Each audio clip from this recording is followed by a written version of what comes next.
don't try to do black belt shit when you're a white belt. Go through the process. And I wanted to go through that process, and it's been an interesting one. A lot of learning.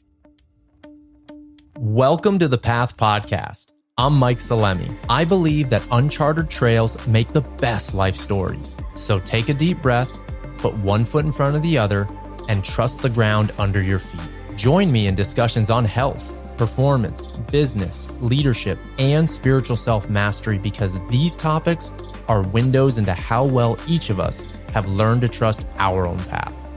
Let's go. This is a Soulfire production. In today's podcast, I get to have a very real conversation with friend and mentor, Scott Howell. I've known Scott for nearly 5 years, and from the moment I met him, his competence and perseverance as a gym owner has inspired me and many others, as he's been a guiding light in the health and fitness space. Scott has played nearly every role in fitness, from manager to personal trainer to gym owner to online course creator, podcaster, and much more. His facility, Red Dot Fitness in San Jose, California, has weathered nearly every storm you can imagine during COVID. How he's not only positioned himself and his gym shows his willingness to evolve no matter where you are in life. You'll hear his struggles, as well as what he and his partner Cece have overcome in order to pivot and stay ahead of the curve real time as unexpected challenges come up. You'll get to learn how having a strong sense of purpose translated into Scott creating his impactful podcast, Iron Sights. He is a testament to what we can accomplish if we continue to follow our heart and give back. Scott's learning lessons around aspects that he was not prepared for that ensued both during and after COVID stuck with me, and I know it will for you too. Through his experience, he brings a holistic look into what he's done today to ready himself, his facility, and his family for any obstacle that may present itself. You'll walk away with a greater understanding on how to prioritize what will leave you feeling more empowered as a protector in life and set up those closest to you to do the same. Get ready, because you're about to hear some fire content in our show together. Let's go. Oh, if you asked me 2 years ago, we'd be sitting here right now, I'd be like, that sounds so fun. That sounds cool. But no, I wasn't doing anything to manifest that. At least I didn't know that at the time, but I actually was, just like you.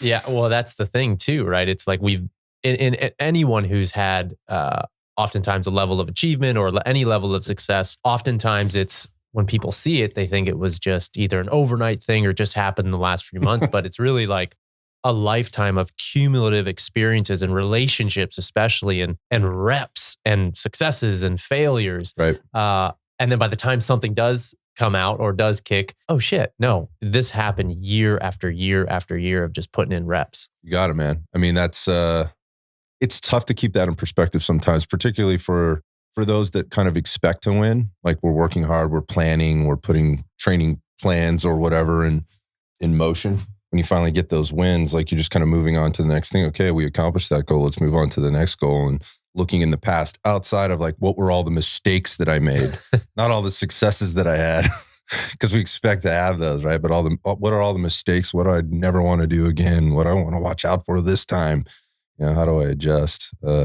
It's fun to look back and just be like, whoa. Well, that's something that me and you have talked about multiple times. And it's the challenge and the opportunity, but the challenge around celebrating what's happened. Mm-hmm. And taking a minute to pause and look back at both the successes, both the failures, but oftentimes, especially when there's a success, both of us have had the pattern and continue to have to be mindful about it to just go right to the next thing. And so there's a learning lesson in there. And one thing I'm curious, as you're getting older and as you've played so many different roles in multiple different businesses, from a solo guy to a gym owner to an entrepreneur, podcast host, and so many other things, like, how do you define winning? How do you define success? Mm-hmm. Obviously, I think if you're going to be a business owner, there are certain metrics that need to be measured, right? Mm-hmm. So that you can track and make sure you're moving in the right direction, whatever that is. Like, there's got to be a goal. So certainly trying to achieve a goal, but it can't just be about that. That's the quantitative stuff, but there has to be qualitative stuff. It's just like when you're in your workout program or in your training program for whatever your event is, there's quantitative value that you're measuring or tracking. And there should be some qualitative stuff as well, like your biofeedback. Like, well, the numbers say this, but how am I really feeling, or how are we really doing? I guess, like, from a business perspective, to measure, you can't just check the numbers and, did I hit that? But you have to check in with the people, right? The process, like how is the team? Because that's what I work with. I wouldn't be here without the team and the people around me to get here. I mean, CC and I have worked extraordinarily hard, and there's been a lot of changes and things that come along. And one of those things is managing the people and the team. So, success for me is feeling fulfilled. And if I'm not doing something that feels fulfilling, like, and I got into this to provide service to the community. And so checking in with the people, that being your employees, but also checking in with the people, those which are your customers or the people that you're trying to impact on a daily basis, daily, weekly, monthly, yearly basis, is important too, to get the stories, to get the finger on the pulse of, is what you're doing really working, or is it really valuable? So I think there's multiple ways to do that and measure that for one's own self. But I think you have to reach kind of internally, because if, like, particularly in this business, if you get in this business to make $1 bazillion, you chose the wrong career path. In the fitness game. Yeah, that's not what we're doing here. It's really about providing service. So when I get the feedback from people, maybe we talk about that a little bit further in the show, some of the things we're doing now. When I get feedback, or somebody reaches out and says, hey, this really touched me, this really impacted me, this has changed my life, in some cases this has saved my life, that's success for me. But certainly I have financial goals and things for the business and the family and myself, and I'm working on those things continuously. I'm not an expert at any of it. I just I try to keep one foot going in front of the other, and try to stack the wins where I can. Yeah. I love that, man. And I think one of the interesting things that you shared is, it's when you do genuinely get that one person reaching out, or those 2 or 3 people that share their heart with you. Like, I can't overstate it enough at how much that, like, reinvigorates. It's like adding in jet fuel to the heart. It's like steroids. It's like steroids. Yeah. So if you're good at all, like, you throw that stuff on top, like, it's just like, it's a huge boost. Yeah. And that's why we do what we do. Exactly.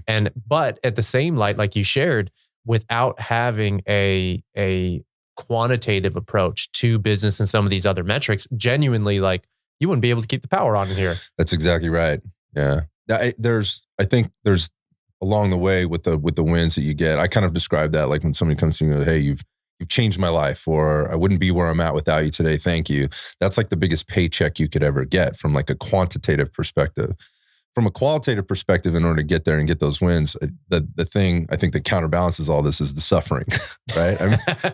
I mean, being an entrepreneur and in the fitness game, particularly in the last couple of years, a lot of suffering, but not wallowing in that and making that the focus is, how do you use that challenge, opportunity, however you want to put it out there in your own space, to kind of move the other way, or move the other direction and keep the needle going the way you want, or reverse it, or whatever the case is just checking in with, hey, I did suffer here, but this particular thing, this win that we need to celebrate, which you were just saying, we're just not really, neither of us are very good at like staying in that, taking time for that, can really overcome a lot of the stuff that can very easily get in the way and mess up your mindset or your attitude, or just your day to day. I'm curious, when you do get that person who comes to you and shares with an open heart at how much the program, or you, whatever level, you at CC at the gym, has impacted their life, how do you receive that? I think at first it was really, actually, I will still say, I feel like I'm probably still a little awkward at receiving it, because again, that's what I set out to do. So it's like, well, of course, like, I'm so happy this has helped you, or that worked for you in that way. And, but again, I'm kind of moving on. Like, how can I help you further? Or tell me about what you're doing now. What else can I do? Yeah, what else can I do? Yeah, exactly. Thank you, and. Yeah, exactly. Now what? Right. So it's like in the now what is, or then what is kind of always, again, the winner, right? That I was like, okay, I won. So now what do I do to be the champion? Yeah. It's a little awkward still, but I will tell you this, it's way more meaningful now to me than it was maybe earlier in my life or in my career, because I have gone through so many experiences, and I think I can relate a lot more, both internally, but also externally, to a lot of these things. So it touches me more now than it did, years ago. And I would say even in the last 5-10 years, as those, I guess, successes have happened and they've been shared with me, it touches me more now than it ever has. Some of them super deeply, where like I was just sharing with somebody the other day, I got a message. I got this, recently had an episode on the podcast that was really intense. And it was really intense. There's some tragedy and there's some, overcoming adversity and, ultimately moving on to a new path or whatever. And there was just a lot of stuff in there, and it touched a lot of people in a way I didn't know about. But all of a sudden I got into my email inbox and there was like a stack of emails in there. And I got through about 2 of them and I had to do what I call taking a lap, which is I need to take a deep breath, because I never expected this kind of an impact from that particular conversation. So yeah, it touches me pretty deeply, and there's an emotional withdrawals and deposits, right? And so that's all. It's a deposit, but it also can be a little bit of a withdrawal, if I'm being honest. Just kind of like, whoa, it kind of stops you in your tracks. Dealing with that's probably the awkward part for me. Like, how do I respond right now? Am I giving the look? Like, do I have the look on my face? Am I like, the oh shit look? Or am I giving the happy look? What look am I supposed to give right now? Yeah. Well, I think in those situations, there's really genuinely like not much, especially if the person's in front of you, like that was in your inbox, but there's really not much that can be said.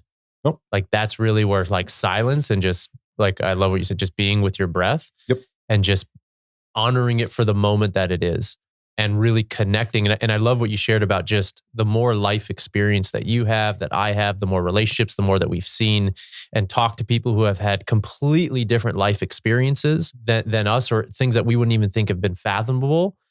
Like those give context to when someone does share. And then when we hear a little bit about their story, it's like, wow. And I'm constantly amazed at just genuinely, we have no idea the life that someone has lived. So with that said, I would love to take a step back because I've known you now for like 5 years. We've been buds, and I still remember to this day, like when I first walked into the gym, we were doing a shoot with Mind Pump, and you were just beyond kind. And first things you had said was just introduce yourself. And then what I recall from it was just, if there's anything that I can do to support you, please let me know. Fast forward 5 years, I've shot Kettlebell Lifestyle here. We've done so much training for your staff, for you guys, and you supported me in so many ways. So in that time, there's so much life that has happened, and you've played almost every role in the fitness environment, plus in other environments. I know there's a lot to talk about there, but if you can walk back a little bit, what's the last 5 years been like here at Red Dot? Wow. Well, I think to give context to the last 5 years, there was 10 years of me working in the commercial corporate world, kind of working for one of the world's largest fitness companies. And specifically I ran, or was part of a team that ran the personal training department for 400 plus clubs. So there was a lot of background experience. I was done with that at one point. I said, you know what, I'm done. I really want to kind of chase or pursue my dream, which was to ultimately have my own space, do my own thing in my own way, and serve the community in the way that I wanted to, with no restriction, have some autonomy, and also have some, let's just say, an equitable return on my investment. I might have been a little bit ambitious in thinking what I might be able to get out of that, but at the same time, so I started Red Dot Fitness, and it started very humbly. I basically started as a trainer, and I rented space from somebody that had space for me to rent in, and basically I had to kind of just suck it up and kind of put my, I'll just say proverbial balls on the table and say, can I do this again? Because I'd done that before in my life. I'd been a coach, but start my business from scratch. I had 0 clients, right? And then it was like 1, and then there were 3, and then there were 6, and then there were 12. And, the thing kind of built up. But it got to a point where it was time for me to put my name on a building and, kind of be a little bit more legitimate, if you will, because I had dreams. I wanted to have a larger facility where I could provide and to not just the community of clients, but also coaches and professionals within the community, and I basically, I guess, provide service to what I found was a very underserved market. So we did that. So, lo and behold, built my way up to a point where I could rent a building and kind of make it a bigger space. And that's when I met CC and my partner. And there was 2 of us working in a very small space. It was 600 square feet, little sink in the back. There wasn't even a bathroom. We shared a bathroom with other places. Very humble beginnings. We grew. We knocked out a wall. We knocked out another wall. We picked up another studio. And so we were growing organically with plans and dreams to have something bigger. And we knew we were onto something. And then, so going back 5 years ago, we'd moved from the space that we had into the space that we currently have. And basically we tripled in size. So, we're growing very, very fast. I think we felt pretty prepared for that. And so what that took, scaling up the business, was a challenge. We were very well planned. But in that process, as an entrepreneur, you're always going to get hit in the side of the head with things. You have to know how to you have to know how to navigate things, but you don't know how to navigate them until you've been forced to navigate them. And we've faced with some real challenges. You plan. Then there's all these other people involved in the process now, versus before it was very simple. We got bigger space. We have bigger leases. We have a bigger building. We have planning that we need to go through with the city. We have building we need to go with the city. To make a long story very short, that we had the rug pulled out from under our feet there. And so for the first year, anybody that's in this business that opens a gym, they know that that grand opening is critical to the lifespan and the pace or the trajectory at which velocity at which you recover your return on investment, because opening a gym is a huge capital investment. It became very apparent to us very quickly that it's going to take a lot longer to recover our investment. And these were things that were very much out of our control. Can you give a ballpark of what's an investment to get into in this area? Like, we're right down the street from the HP Pavilion. We're right in prime time area. What's the general thought around that? Yeah. So, your biggest expenses, and any business owner will tell you this, are going to be like your rent, CAM and payroll, right? And so rent in this area at the time, we were scoping this out for a while. In fact, we worked on the building for over a year. The money part of it sort of fell apart for us, and we had to kind of reapproach the whole process. And I would like to say my experience previously put us in a really good position to negotiate a very competitive lease structure. So we were able to do that. And I can say we started at only $2 a square foot here. It's a little bit more now. But people maybe be floored by that. Go, what? Because people across the street are paying $5 or $6 a square foot now. So we were able to lock that in. We were kind of early to the table. Also, we had to, again, pardon my language, but unfuck the building for the owner with the city. And so that ended up costing us a lot more. Probably I would have preferred to pay $5 a square foot rent than have to make that investment. But the ballpark figure, by the time you get in, first, last month's, rent, your deposit, you're outfitting a floor. We have about 6,000 square feet here. 5,000 of it is equipment. You're looking at about $125K in equipment, because we were, again, going from a very small space. We replaced a lot of things, but it's also, I'll call it equipment and furnishings. You got to put floor in, right? You got to put paint on the walls. You got to have a front desk. You got to have all this stuff. So at the end of the day, and then we want to put showers in. At the end of the day, like, just our build out wound up costing us close to $250K. And that was about 25% more than it probably should have cost. I'll just go back to having the rug pulled out from under your feet. We had budgeted much less and had to go out and find a little bit more money to do. But that was our cost, and that was for us and what we wanted to do. A little higher end restroom, changing facilities and things like that. Some people might want to go more basic, or they might go, I don't need those at all. But for us, that's kind of where that was. And then there's capital expenditure. Well, now you got to pay yourself. Now you got to pay your employees. You haven't filled all the butts in the seats. So very quickly, you need to have some working capital for a while. And we took a very small SBA loan to kind of finance the thing, because the rest of the business, by the way, had been bootstrapped. So we'd never taken a dollar from anybody. That was new to us, and your budgeting. So if that'll give you some idea of kind of what initial costs were, but it's going to be different for everybody depending on what the vision is, what the situation is. Yeah. And I think too, like, it costs more than you thought, which is usually the case. Always. But by the way, we had already budgeted an extra 20% for that contingency, but we're going 25% beyond that. So, well, in addition to the financial changes that maybe you partially expect or partially don't expect, the time, and then just the amount of stress when all those things happen. One of the things I'm super curious about is, what do you attribute, or like, what skills have you developed with Cece to be able to, because you guys are obviously business partners, but you're also personal partners, an intimate relationship. And so I grew up in a family business. And so there's beautiful things about having a family business. And then there's a lot of inherent challenges working all day, all night, sleeping in the same, house as someone. So what was that like, and what skills did you guys develop to work through this? I'm going to start by answering that question by I am extraordinarily lucky and fortunate to have CC in my life for many, many different reasons. And the stuff that you go through is either going to make or break the relationship. And it would be, having relationships is hard anyways, work, like hard is relative, but it's work. And so skills gain were first, we had done this at a lower scale with still always having the stress, but right from the get-go, when we sort of met one another and started working together, like that stress existed. And we both were very, very acutely aware of how the other dealt with that. And that certainly is an advantage. Right. The other advantage is we didn't just walk into this. This is like, oh, this is a hobby we're trying to turn into a business, and we're learning all these things for the first time. Both of us had professional careers previously and had lots of experience in other things with people and challenges and adversity, both in life and being a professional. So, I think both of us had done a pretty good job at dealing with those things as they come up. So when finally we're doing this bigger project and we're just feeling like you're late in the rounds, man. You're just taking one punch to the mouth after another.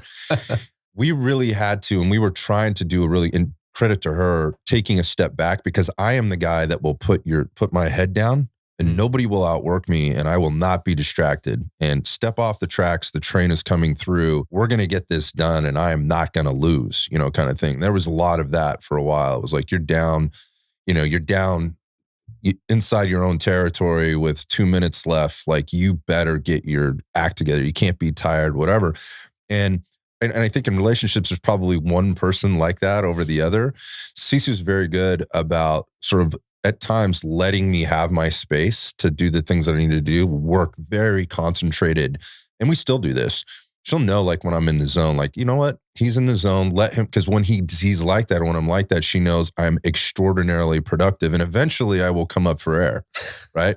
The timing on that isn't always necessarily acceptable to the other party, right? Like, no, I need some time from you now or whatever. And so she was always very good with checking in. We certainly had our challenges, but she was also like, hey, this weekend or on Friday, we need to schedule a date night. We need to get away for the weekend, or, we need to be social, or we need to do nothing. We need to Netflix and chill, kind of thing. And she had to beat me up about it a little bit, at times.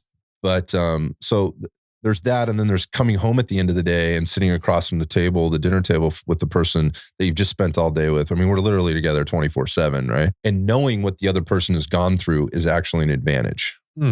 Because, versus you're going to work and you just had the worst day of your life, and your partner comes home and they had the best day at work, whatever. And you're in two totally different spaces, two totally different energies. I think we have a distinct advantage, and we've learned, how to be aware of what, the situational awareness of where that other person is and how to approach those things. And also understanding that we've also come to an understanding that even when we are in those spaces where we're trying to kind of get away, each of us, our business brains are always still working. Yeah, that's what I'm curious about. Yeah. How was it? What was it like shutting off, or could you shut off? Or No, I never shut off ever. So the only time I do that is when I get into nature, and I put the phone away. I'm on my mountain bike. I'm on my road bike. I'm hiking. I'm camping. Just fishing, whatever. Those are the things that help me shut off, and I know that. I never shut off. And for her, I think she handles things a little bit differently. She can do that. She's way more skilled and talented at it than I am, where she can go, nope, we're done. Right. And she'll move on to the next thing, or she'll just say, nope. And she'll just flat out say it. You can keep going, but I'm done with this. So I'm moving on. I'll catch you later, kind of thing. And you have to be okay with that. At the same time, you have to read that and go, oh yeah, I'm not really connected here. Those skills get honed and can be refined over time. So what that's essentially set us up for now, with all the challenge and all the struggle and all the awkward conversations and the not reading the person the right way, or maybe saying the wrong thing at the right time or wrong time. Or so I'm not good at checking in with myself. Again, I'll put my head down and I'll just go. And this was a time where that type of behavior can be very problematic. That type of attitude, you not coming up for air, the stress, and then not mitigating that stress, the sleep. I wasn't sleeping at all. I mean, there was a solid year, man, I didn't sleep. And it took a real toll on my health, which also, I've said this before, like, talk to a person that hasn't slept for a couple of days. Tell me what kind of person they are, right? And then you get into a relationship, it's and one of those people or both of those people hasn't slept for a few days. Like it's a tough situation. So I guess there was constant checking in at kind of our worst time. And then what we found out, or what we discovered and almost kind of rediscovered, was how we needed to make sure we planned for that time and step outside and get away. And I mean, get away. Yeah. So hence why you've just bought the travel van. Yeah. So that was like that. That's kind of that's a result of that. I mean, we did a lot of road tripping during that time. Our business was closed for a year. The doors were closed to our store for a year. We fought, we scratched, we found an outside space. We tried to do it, but the business is just deteriorating and just being dismantled around you. And there was nothing we could do. As hard as we were working, and man, we pivoted hard in a lot of ways to try to make things happen. The reality of it was we couldn't bail the water fast enough at that time. And so it wasn't a giving up. It was just like, we need to face the reality of this situation and step back. And in doing that and having to do that and being able to do that together versus maybe having somebody else that's involved in another business that maybe they're just inconvenienced. They're not struggling or, whatever situation. We were in that together. We were in that boat together, and we were able to stay in that boat together and, keep it moving forward and keep it afloat. But we did that by taking time out for one another, taking time out together, and just completely disconnecting at times. Well, obviously this show is plus or minus an hour. There's only so much, like even that, because I know more of the story, right? And I only know a fraction of the story, but when you guys made that outdoor space in the parking lot, there's only a certain amount of time, the loyal members will show up, but then there's only a certain amount of time where they're going to want to train in the cold. Oh, dude, we had, and there were the fires, like there were the 2020 fires, happen. Like that was crazy. You had all this stuff stolen. We were burglarized, vandalized more than once. We had the health department here banging on our door every day. Like there was like homeless people taking shits right in front of your door. Every day we were evicting the person that had claimed residence in our doorway. Again, the health department was harassing us on a daily basis. And, and then you're also dealing with all the customers that are, some people are canceling memberships. Some people are like, dude, this isn't the same. Like, no, it's not the same. Like we're trying to keep together. I got employees moving out of the area. They're just going, I can't stay here and deal with this anymore. Like it's just, I mean, the list goes on. That's the suffering. And, choosing not I've shared this story with you. Right. But that's the shit that happened. Well, there's one thing that you said that I want to just like really anchor, because I think the way that I really admire yours and Cece's relationship. And I've been fortunate enough to be a part of it. And we've gone through stuff together. And so I really admire how you guys show up as a team. And you said something like, I couldn't do it without her. And I think for me, one of the things that I've grappled with and struggled with over the years is having been single for so long and really prided myself on being a solo guy. I can do it all. And for a while, I would say like, maybe I wouldn't want to do it with someone, but it was hard for me to say certain aspects, like I couldn't do it without him. And there is truth and humbleness in that statement. I couldn't do it without, and I've seen that with my mom and dad, like their skill sets complement each other so well. And genuinely, they couldn't do it without each other. And that team energy is what really drives it home. Yeah, you're right. And what it did was it proved some things to both of us. Like we made it through another really gnarly thing here together. I think there's strength that's gained from that within the relationship and also within your skill set. Mm-hmm. And it put us in a position as we were suffering through all this and dealing with all this as we were sort of coming out the other side. I mean, it's much different now. The business looks and feels much different now. And life is a little bit different now. And there's a lot of changes, a lot of things that have happened. And so that dividing and conquering during that time to kind of deal with basically the putting out all the fires and trying to keep things afloat at the same time, and rogering in Mayday or radioing in Mayday and all this, and trying to have a life and all this stuff. Now, what I think what it really prepared us for was how to handle the business differently, and how our roles have changed, not in the relationship, but within the business. And there's a little bit more separation in terms of how the business gets handled now versus what it was before. There's independence in certain areas. And it's just reinforced the trust of, hey, you make that decision, you make that call. Like, I know this is not something Cece needs to deal with right now, right? She's got other things on her plate. We can meet up on this later, or whatever. And so there's a little bit more separation, whereas the business coming home every day. This is what's happening over here. I don't need Cece to know about this. She handles this part of the business right now. And there's a trust there that it's going to get taken care of. And not that there wasn't trust there before, but we used to handle everything like together, like everything got cleared. If like we were going to change the color of the towels in the bathroom, it was like, hey, you cool with this color? Now it's like, I just come in and like, oh, that looks cool. It's like whatever. And those are the little things. There's a lot less of the little stuff we sweat together. And we just take care of the bigger things and make sure we put people in the right places to make decisions, so we don't have to deal with that. I think that's the key, not just to a healthy business partnership, but in romantic relationship, is like figuring out what divide and conquer, just like you said. And there's certain things that maybe are enjoyable to do together, but you can really go a lot further if you really delineate what are the roles in the relationships and respecting and honoring those roles. So that person can thrive in that, and you can witness them and celebrate them for their contribution, their unique contributions in that, and vice versa.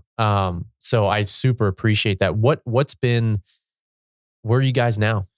Yeah. So, from professionally, the business looks and feels a lot different than it did. And so through all of that, there was some innovation and evolution of certain things. And, I used to spend a lot of time on the floor with clients.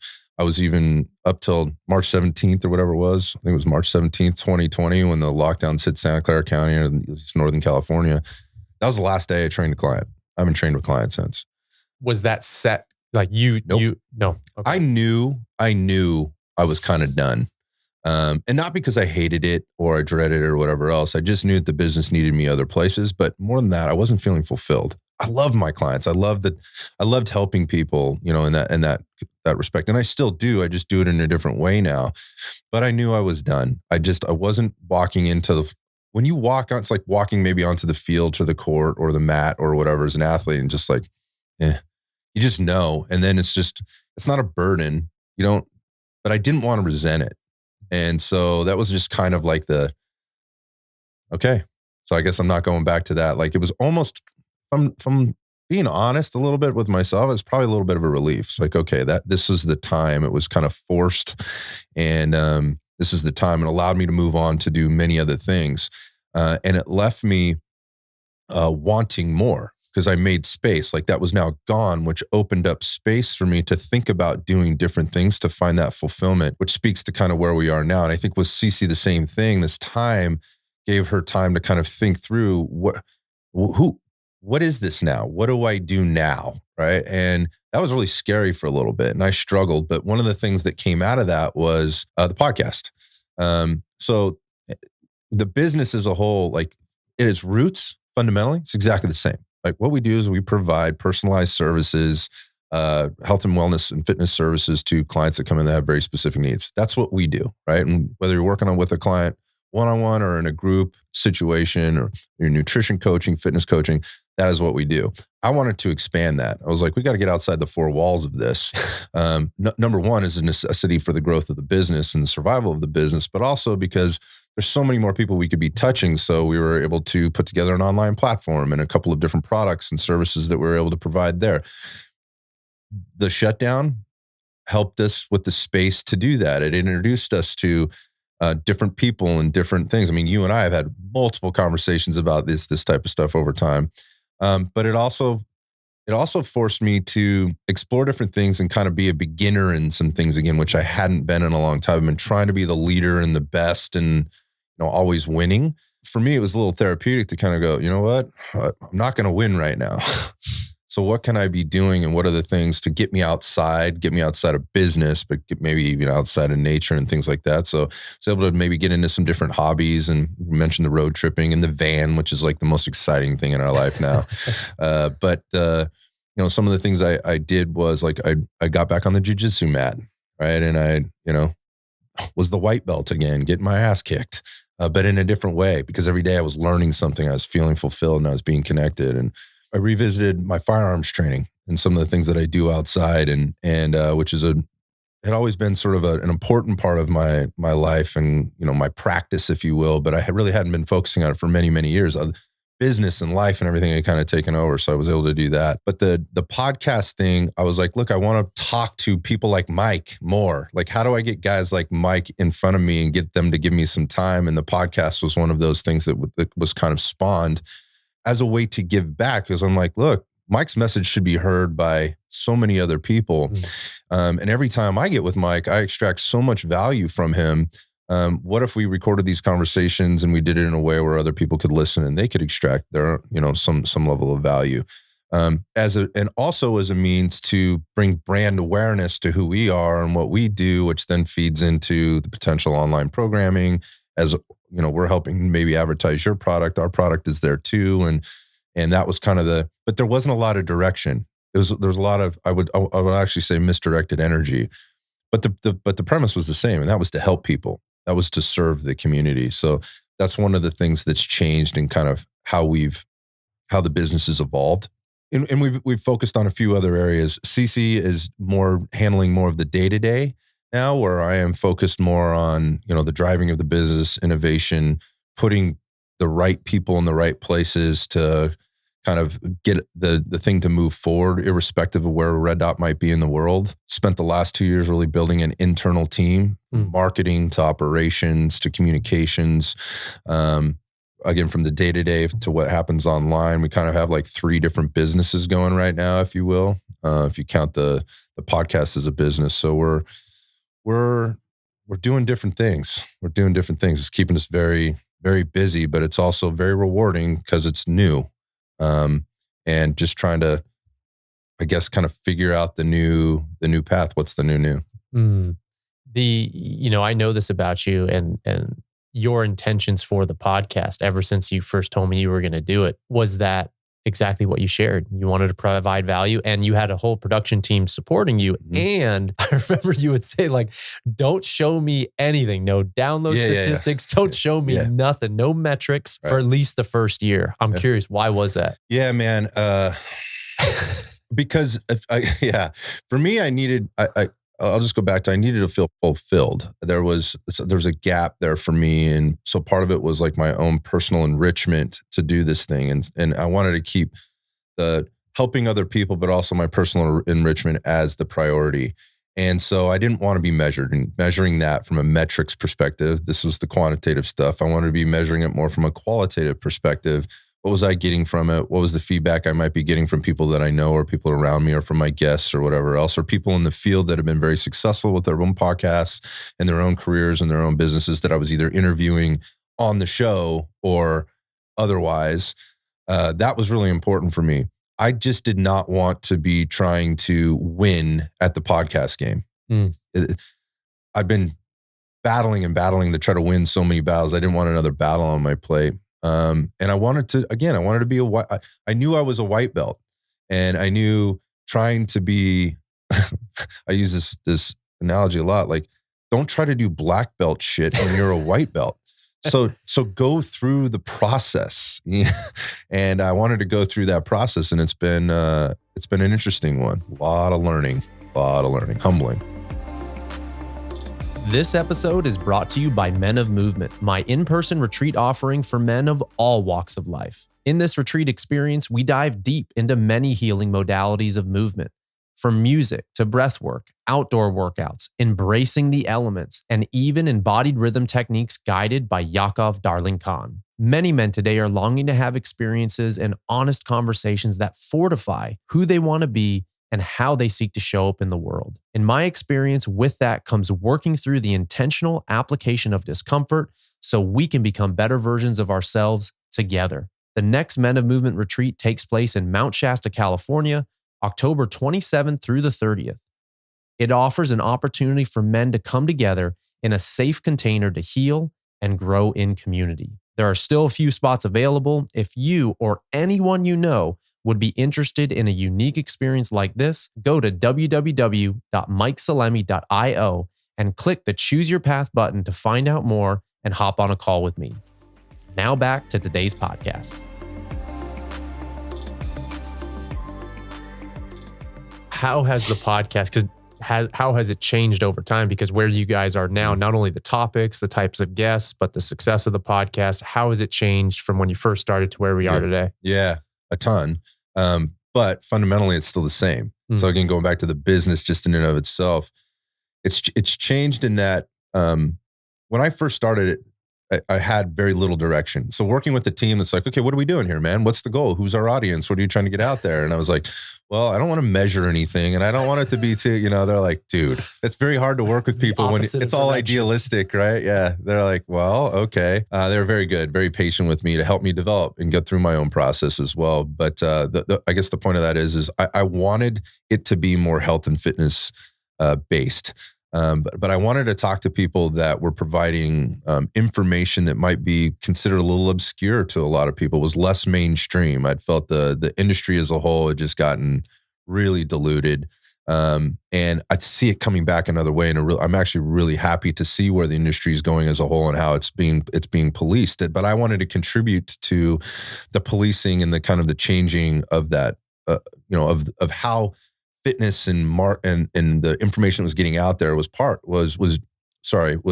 how that was happening. And I had, I thought the podcast was the best way to bring these people in. These are people that had helped me, that I had worked with, and I highly respected and got a lot of value from, and were willing to give me their time in return. And so that's where it really started.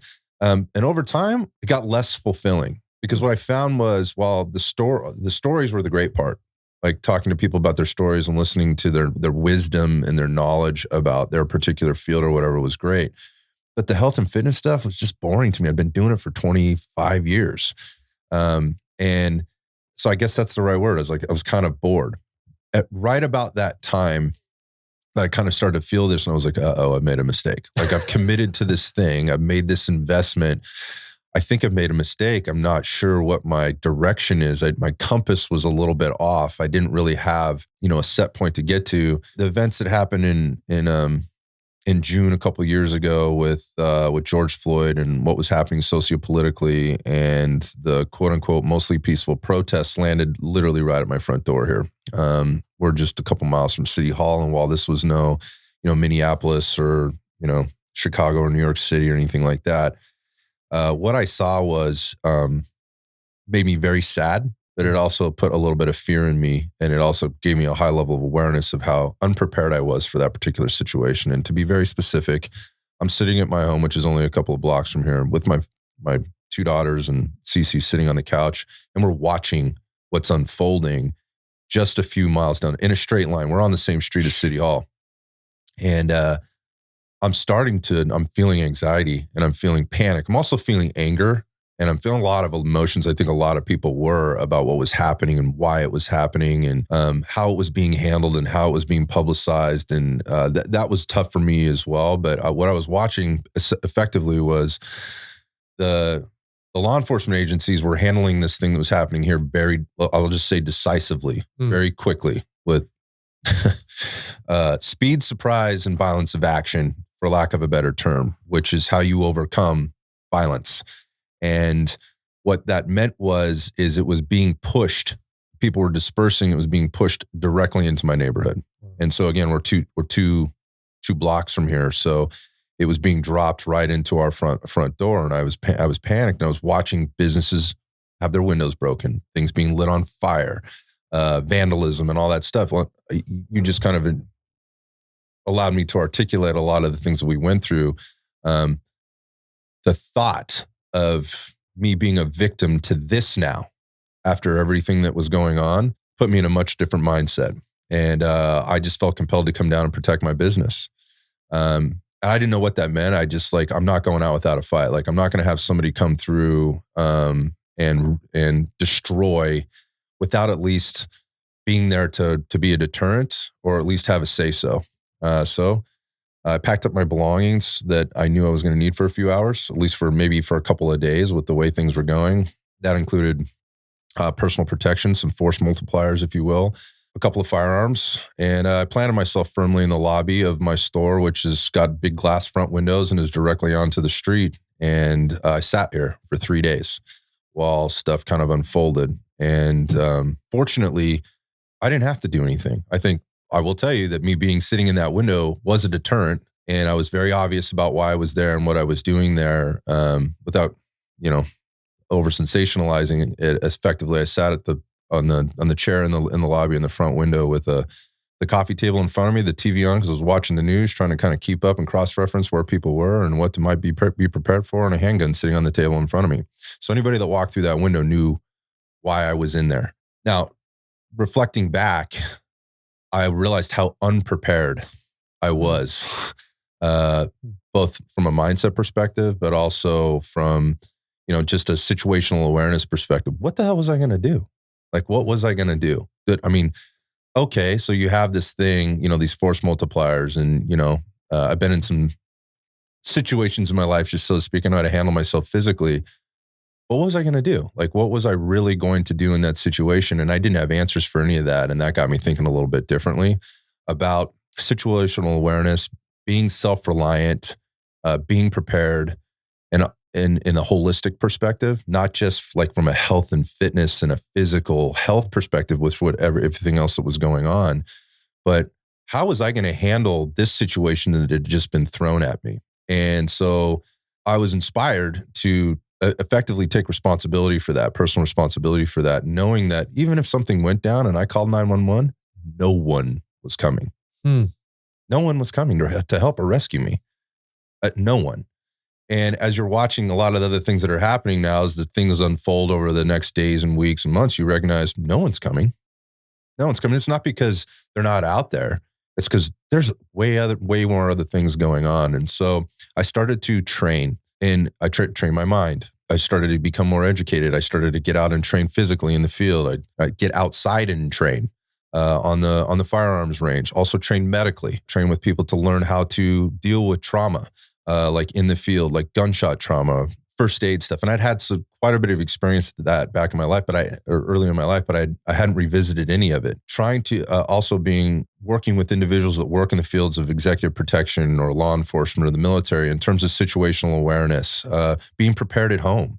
What if the power goes out, right? What if, we'd already seen the ridiculousness that had happened at the grocery stores and the markets with some of the supply chain. And that was very quickly coming to fruition again. Like, what if the store burns down? What if they shut it down? What if I can't? Am I prepared to, number one, protect myself and my family, but also be a asset to my community rather than a liability?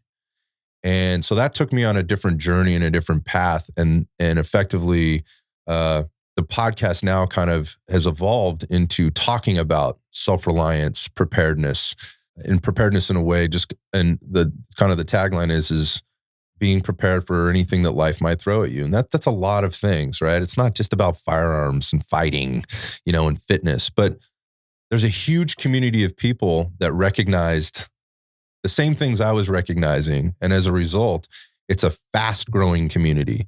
And anytime you have a community that's growing that fast, you have different thoughts, you have different factions, and different angles. And there's this huge spectrum of people I want to be prepared. Some, people look at it and they're like, these people are fanatics, they're paranoid. And you get this other end of it says, yeah, I am a 2A advocate. I'm, go 2A and Second Amendment and Team America or whatever, but they have a firearm they're afraid to touch. It's locked up in the safe. They don't even load it because they don't know how to handle it, or they're just fearful of it.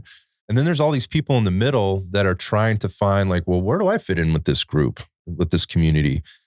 And so I was always about building community. That's what Red Dot Fitness was always about. And so I started to join these different communities and kind of understand who the people were and what they were looking for and why they were there, and what their socio-political views were. And what I found was this huge community of people that while we all may think a little bit differently, we all have one thing in mind, at top of mind right now, particularly now, and that is we just got taught a huge lesson that we were not ready, or that we could be more prepared, and that we need to share with one another and learn with one another so that we can contribute to the whole, so that the community is more prepared to deal with this stuff, and so that when something happens, whatever it might be, and again, this is not paranoia, this is preparedness that empowers me, right?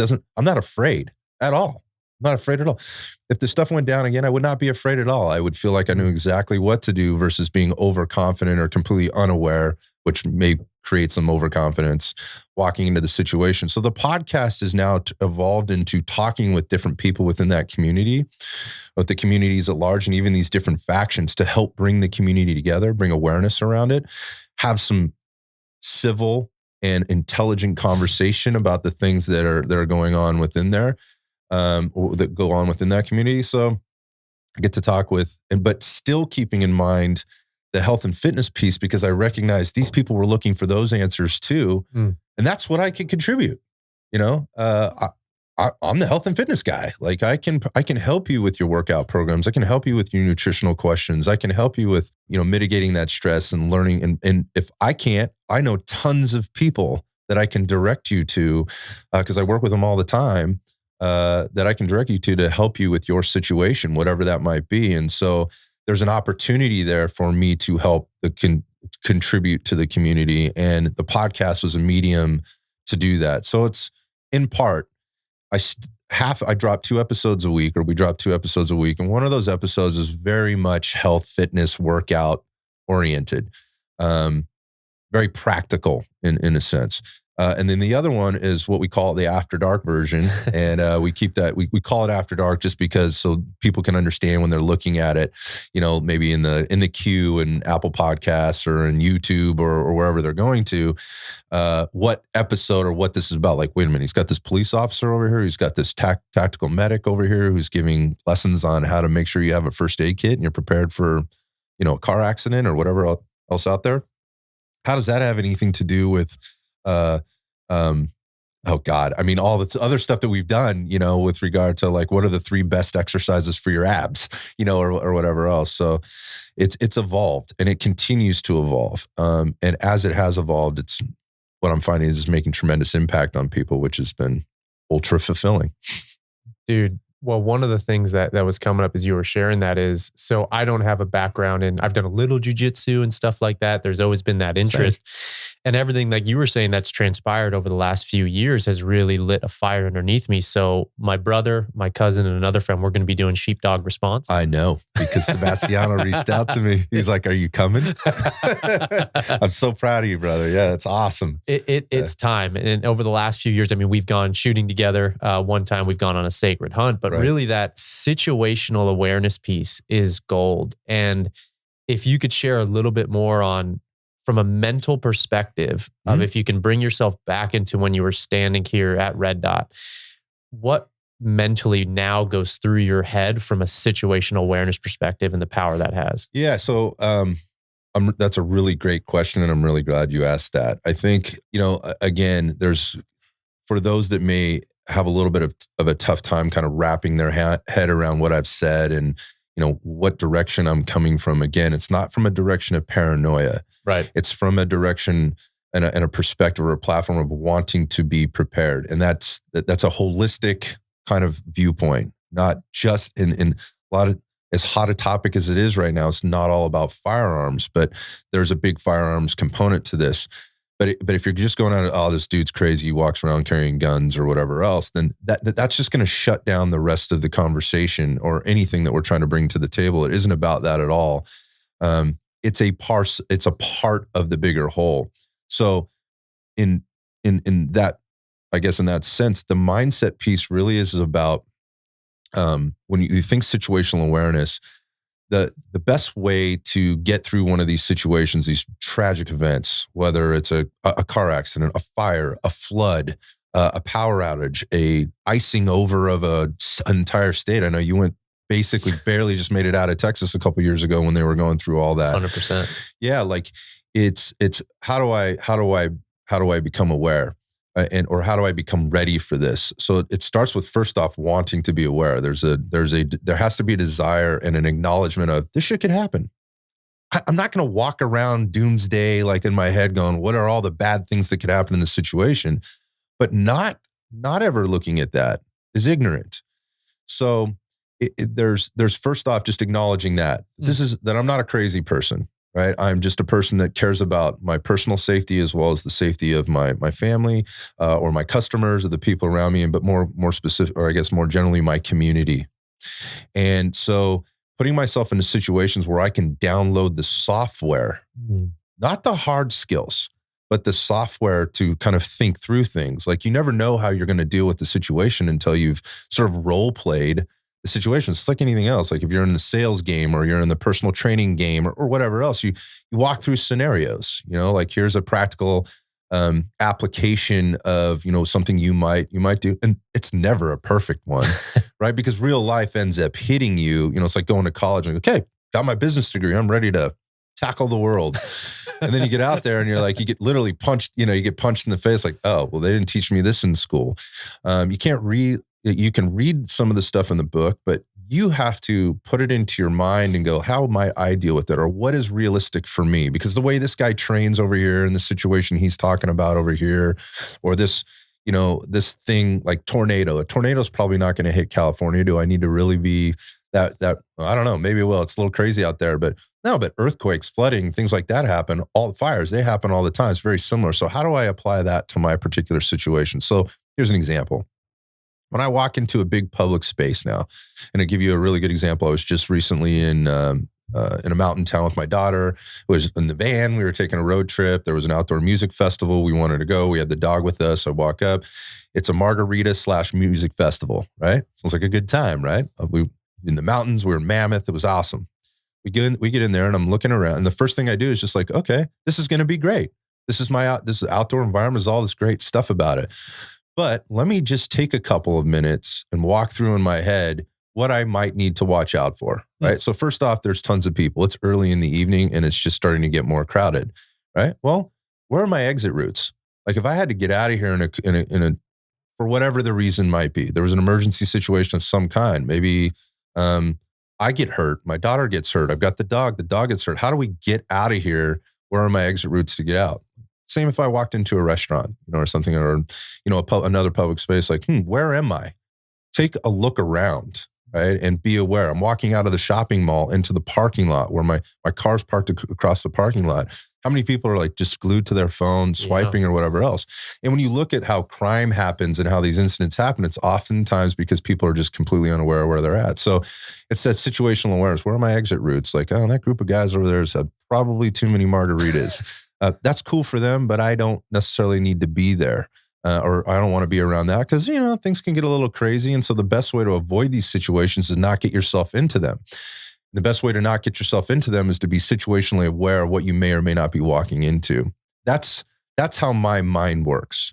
Then there's the walking to the next step, like, well, what if this happened? What if that happened? And again, not to be doomsday crazy, out of my head, paranoid about anything, but I want to be ready for just about as much as I can be ready for. So that's protecting myself physically. That's rendering aid to somebody that might need medical or first aid, to somebody, myself, rendering it to myself, being able to exit quickly, physically being capable of doing all of that while keeping my wits about me and so forth.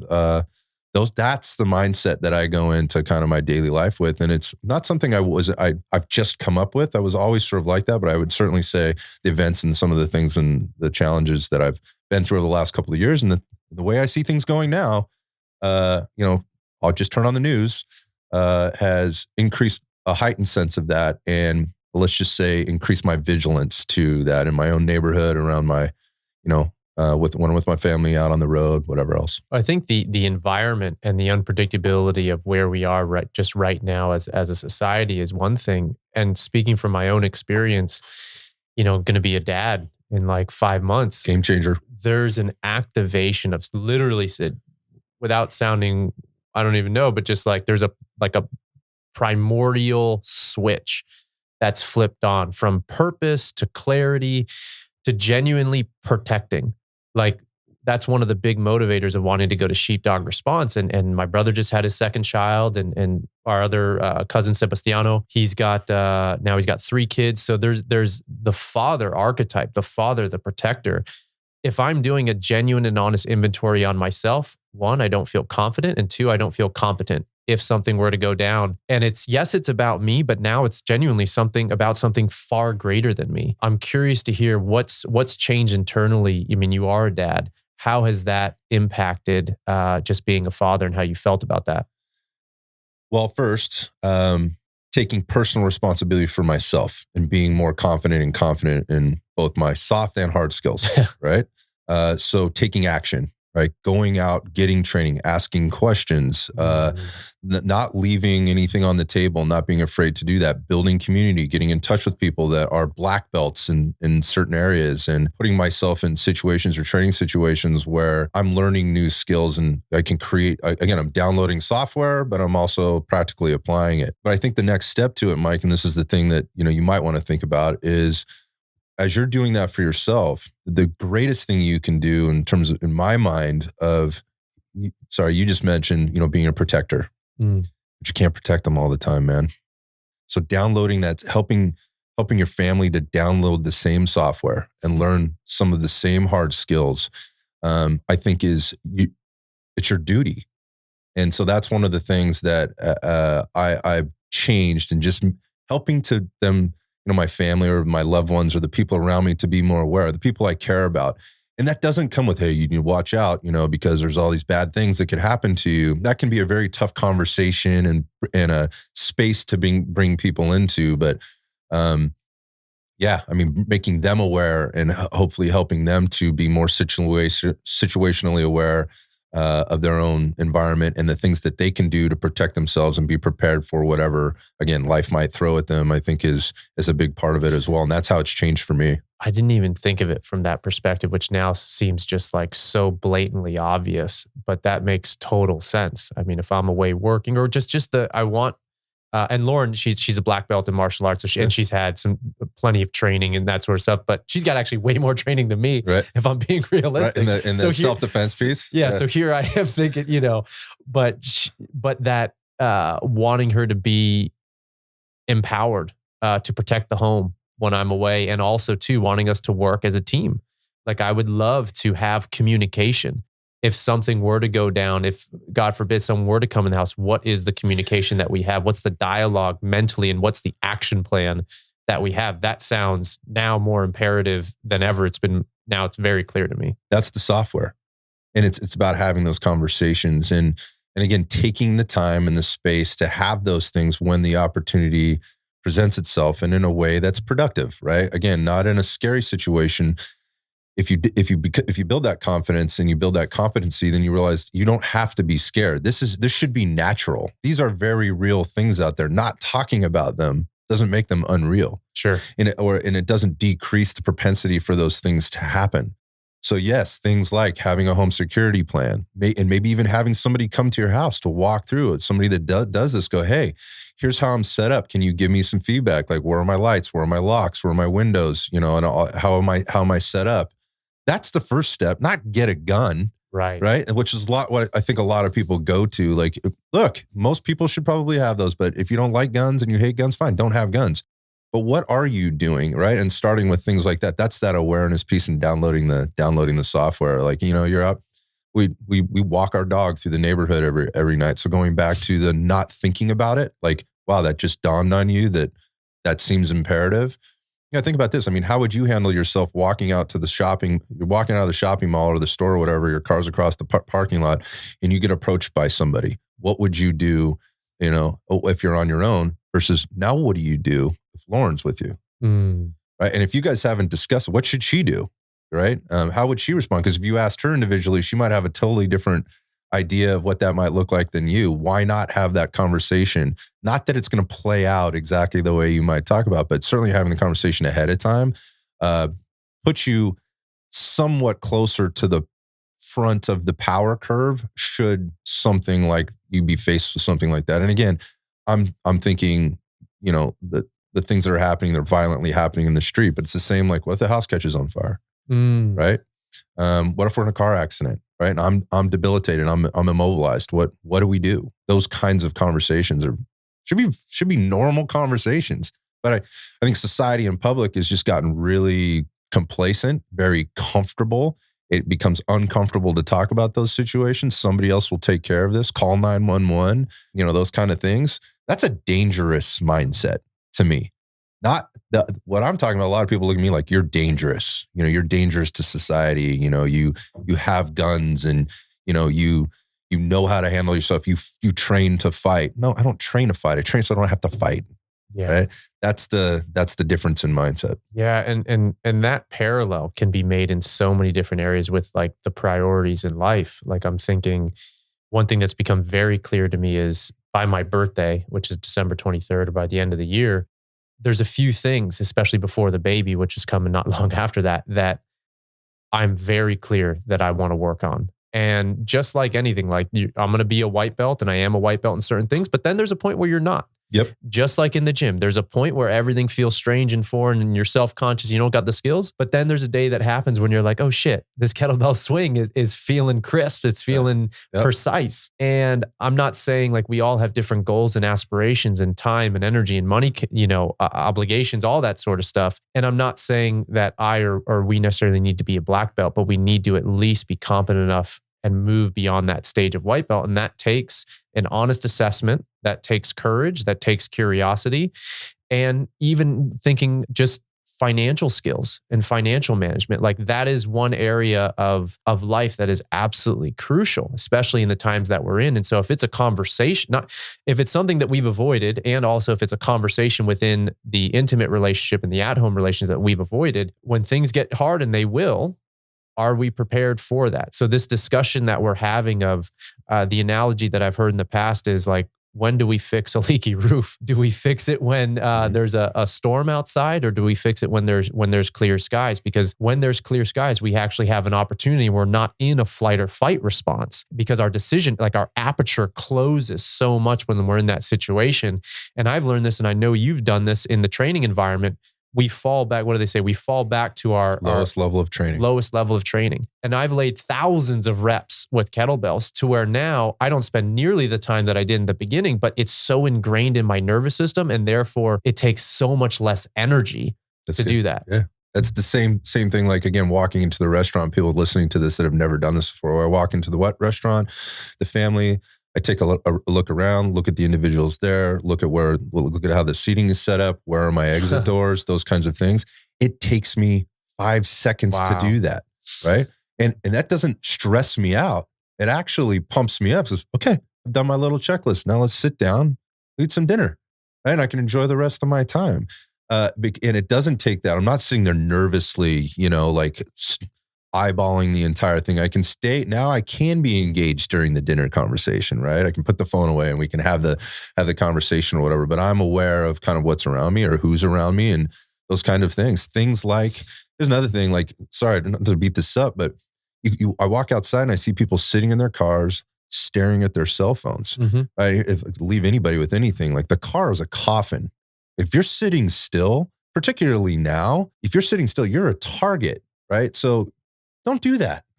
Like, be aware of what's going on. And these are things that I tell my 20-year-old daughter, like, hey, baby, when you're done with work, you got your messages. I'm sure you want to catch up on your scroll through all your messages or whatever, your TikToks or whatever else. Like, do that at work, then go straight to your car and get the hell out of there, right? Because your car's been sitting there. Like, they know somebody's coming back to it. These are just little things to think about that don't take any energy. It's like, this is my daily practice. This is my situational awareness. And you have been prepared through these other things. And pretty soon it's like, this is natural. This is part of my day-to-day. It's not work anymore. This is normal.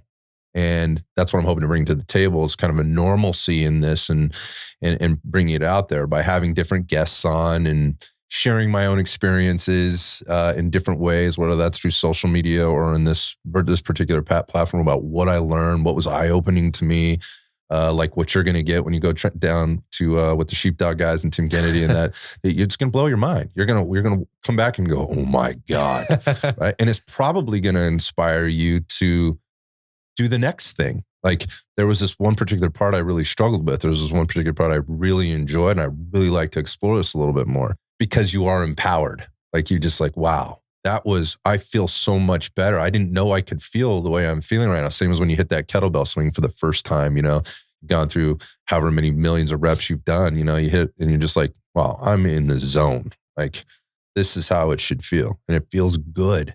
And that's hopefully what people get from that. Absolutely. And one thing I've realized over the years is through more life experience and talking to people like you start developing just genuine, you start learning, and learning never stops. So I'll just say that, but you start learning how to really prioritize what's really, really going to give me that return in health, right? As opposed to in the beginning of training or potentially in the beginning of these things, everything seems important. And it can be very overwhelming. Totally overwhelming. Right. Yeah. And therefore it can be debilitating and then you stop. But at the same time, with life experience and being curious and talking and putting oneself out there and having mentors and guides and coaches who have way more experience than us in these specific areas, then we start learning, holy shit, it's about water. It's about sunlight. Right. It's about sleep. Yeah. It's about movement. Fresh air. Just some movement. Doesn't necessarily need to be any type of movement, but just some fucking movement. Right. And these keys and these fundamentals that you've shared about situational awareness, especially for me, is like a huge take home and applies to everybody in any situation. And that for me is now becoming clearer and clearer as a priority for me. So thank you for that. Yeah. This makes me happy, right? I mean, and that's the message. That's what I'm trying to get across. And again, I think you're going to be pleasantly surprised as excited as you are. You're going to walk on. I know about that curriculum. You're going to walk onto the range. You're going to walk onto the mat. You're going to be like, oh shit, here we go. And here's the cool thing you're going to recognize. It's just like walking into the gym. This is what I want people to know when they go out there. Like, dude, I could never what do I do? Like, I just go I look on Yelp and find a firearms instructor? Yes, that's what you do. Or you do something, right? You take a step, or you reach out to me if you're local or anywhere else, because I know so many people anywhere else. Like you reach out to a resource and they put you in touch with an instructor that can give you the knowledge, right? And you have to make the first steps, just like walking into the gym for the first time and hiring a coach, like feeling intimidated, feeling like, oh shit, like this is overwhelming. Yeah, that's okay. You might feel a little fear, like nothing to be afraid of. Let's take this one step at a time, find the right coach, the right environment for you, and move at your own pace. There is no one size fits all to any of this. And I caution people to try to find that, because that does not exist. That's one of the great parts about this community as a whole, and the spectrums of people and the people I get to talk to. I get to talk to like ex-operators that for 5 years of their life ran around with the, killing bad guys for that matter, on the war on terror, and police officers and the things that they're dealing with on a daily basis, medics, firefighters, the things that they're dealing with on a daily basis, citizens out there that train other citizens that have zero LEO or military background and what they learn.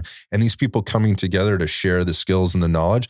There's such a wide variety of people that you can get involved with. You happen to choose, one that's amazing and have done a really good job with that at a lot of different levels. I'm really curious. I wanted to go. It's in December, correct? It's December 17th, 18th or something. Yeah, I wanted to go and I missed the enrollment. But my point is like I can never get enough, right? I can never get enough. And as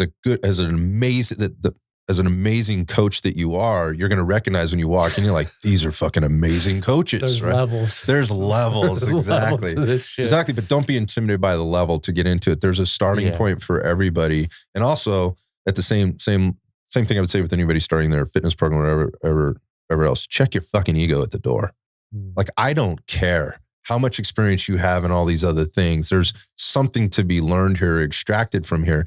And by the way, there's going to be people maybe standing with you on the firing line or on the self-defense mat or whatever else that have varying levels as well that you can share with, and again, contribute to and get contributions from, even if they have way less experience than you, which ultimately equates to growth at the end. You said something earlier about feeling your authentic contribution to that community, one major one being health and fitness. I'm just curious, what's next for Red Dot? I also want to just take a moment and just like, let me give you a little pound, bro. Just a congratulations on the podcast and like seeing its growth and even just these last few weeks. I'm genuinely like anchor moment right now, just so happy and proud and stoked for you. I appreciate that. Thank you, man. Yeah, it's been a little overwhelming. It's a little weird because again, you're being a white belt, maybe, and I'm still a white belt in jiu-jitsu, by the way. So it's like I haven't progressed through that, so I don't really know what that is. But maybe I could liken it to like when maybe when your professor comes to you and say, "Hey, it's time for you to get your blue belt," and you just be like, "Really? I don't think I'm ready for this yet." Or maybe you're the other side going like, "God damn, it's about time." Been a blue belt for 8 years, yeah, or whatever. But for me, the feedback, the next steps right now are we've got a little bit of momentum going. We've got some critical mass that's started to take shape, and that's due to the people on the team. God bless my boy Eli, who's doing so much work on the back end to get the message out there in a way that people can watch and see and consume it. That's then driving, downloads, and we're sort of breaking new records every week. So from a metrics perspective, I am looking at that now. And enjoying it. It's fun. It can also be a little bit like addictive because you're seeing things happen. And also, how do we do that while still maintaining value and not losing sight of what it is we're trying to do and provide? It has grown. And so going back to like these two different versions, I think somehow we have to find a way to make it just like the Iron Sights podcast versus Iron Sights and Iron Sights After Dark so that people recognize it for what it is and what we are trying to contribute to the community at large, specific to the health and fitness stuff. Basically, like the preparedness community, if you will. And again, and I keep bringing this up only because it's such a hot topic. And in the preparedness community, this is a mainstay, which is the firearms training and how much I advocate for get training, right? Get training. Simply having it, going out to the range, one time every 3 months is not training, right? That's maybe a little bit of maintenance at best, but get training. I'm getting to talk to and get in front of people that has really led me on this journey that I really didn't expect. And seeking knowledge, I've also gained relationships and I've become aware of things I wasn't aware of before, that like, why are we in the situations we're in right now, particularly as it relates to like crime, politics, like our things like our first responders are having to deal with out there, and why as citizens on the street, we don't have the response times that we have, or we have the crime that we have, or why there are people shitting in my doorway or living in my doorway, or why the cars are getting broken into, or why you need to be maybe more situationally aware now than you were a little while ago. And one of those things, just as of late, as an example, is this month, and we're in the month, I don't know when you're gonna drop this thing, but we're in the month of September right now. It's Suicide Awareness and Prevention Month. And that, for me, about 6 months ago, unexpectedly I became very aware of through a podcast and an interview that I did with a couple guys, Greg and Jesse from their own podcast. They have a podcast called the Overwatch Collective, and their podcast is really geared towards raising awareness for or of first responder, mental health and awareness, and suicide prevention, and then also providing funding for those in the field to get the care that they need, because it's very hard. The public doesn't, I don't think, understand. I know they don't understand this. I think there's some stigma attached to it within the community of LEO and first responders. That's LEO, that's fire, that's dispatchers, that's the paramedics, that even includes military as we start to kind of extend the lines a little bit. And what I recognize is this massive need and this massive gap for this type of care. And these guys are working really hard to do that. And as a result of that, I got in touch. Somebody reached out to me, and then somebody else reached out to me, and then somebody else reached out to me from the community. And I've been having these guys, just these professionals on to talk about lots of things, but very specifically about mental health. And going back, like, I think a lot of the reason we have the problems that we have, maybe as a society and within our culture in general, is people don't have the bandwidth to deal with a lot of the shit that's going on. And so they ignore it, or it's not my problem. And they start to point fingers, or they just start to kind of retract from kind of the realities that are happening around them. They just don't want to see it anymore. They don't want to talk about it. And this topic, suicide prevention and mental health, has become huge. And I've tried to be an advocate for it and allow people a platform to come tell their stories. And some pretty compelling stories told. Wow. And the solutions that they've found, through their own stories to help not just people within the preparedness or the first responder community, because it stretches so far beyond that. And so when you ask, like, where is this going right now? Like, that's a big part of it. And it's leading to other things and other opportunities to talk to other people that people within the community can gain a lot from, not just from a mental health perspective, but I think that's a huge calling that I've felt to get that message out. And with very limited experience with suicide in my own life, like I've never had somebody that's taken their own life or died by suicide. But I'm hearing more and more stories, and my friends are starting to share more and more of their own stories with me. And so that's one thing that's kind of come out of this, that, and the feedback that I've gotten, it's been overwhelming. Like, we are making a difference, and people are, like, man, I listened to that podcast, and I was having a really rough time, and I changed the decision that I had made previously that day. Like, that kind of stuff, it's pretty heavy, to where, like, again, I'd take a lap, and just kind of go, whoa. And so, not that it's all about that all the time, but the fitness piece, right? And the health and fitness piece is that contribution on the back end. There's a lot of parallels that can be drawn between taking care of yourself, physically, and how you approach problems in life, and the challenges and the suffering and the learning from the mistakes and all of those things, that sort of bridge. It's kind of that lowest common denominator in the community. And so, trying to provide more practical knowledge and things to help people within the community as well. And that's what the podcast is doing ultimately, is trying to fill the gap. Because going in the preparedness community, whatever, I'm seeing a lot of programming, and there's a lot of programs being put out there by like Navy SEALs or SWAT guys or whatever. And that might be appropriate for a certain part of the population. A very minute percentage. But they're missing the larger percentage. So that's what we're trying to do, is fill that gap ultimately with hopefully some products that help people fill that part of the holistic approach to being prepared for whatever life might throw at them. That's so cool, man. And just as you were sharing that, I was thinking back to just when 5 years ago or so, when I walked in the door 4 years ago and met you, and just how far you've come, how far like my journey's evolved. And so to hear you, and more importantly, like to feel you and to see and feel you light up, like it's palatable. And so that is, if going back to that question of what's success, man, like from my experience, just hearing you and being right here in front of you, that's a huge win. That's a huge win. So, man, thank you for everything that you're doing, brother. We went into so many topics, but if there's anything final that you want to share, brother, the mic's all yours. I guess if I could leave people with something, it would be like, hey, check in with yourself today. How you doing? Right? And what are the things that you're struggling with? Let's face those things head on. And at the same time, maybe you're not struggling with something, or maybe you're just not acknowledging it. I don't know, but check in with your people. Check in with your loved one, check in with your brothers, check in with your sisters, see how they're doing and where you can help and contribute to. I'll just leave it at that. And then, obviously if people are wanting to find out more about Red Dot Fitness and the Iron Sights podcast, there's places they can go to do that.